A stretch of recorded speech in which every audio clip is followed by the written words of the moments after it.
Siz hali ham sorterdan faqat sortirovka uchun foydalanyapsizmi? Men sizlarga hozir 5 ta o'yin ko'rsataman. Bu o'yinlar orqali bolani diqqatini, xotirasini va o'z-o'zini boshqarishni shakllantiramiz. O'yinimiz xotirani rivojlantiramiz. Poyezd, raketa, mashina, samolyot, kema. Ko'zingni yum, bolaga aytamiz va olamiz. Ko'zingni och. Nima yetishmayapti?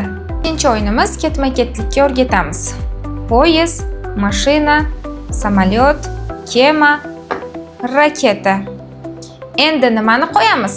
Uchinchi o'yinimiz bir vaqtning o'zida miya yarim sharlarini rivojlantiramiz. Uchinchi o'yinimiz bolaga buyruq berish orqali uni diqqatini rivojlantiramiz. Ikkita qizil kemani yashil idishga sol.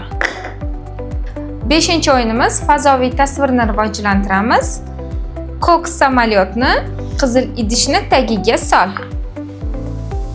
Men Malika Ahmedova 7 yillik tajribaga ega bolalar logoped, defektolog, surdopedagogiman.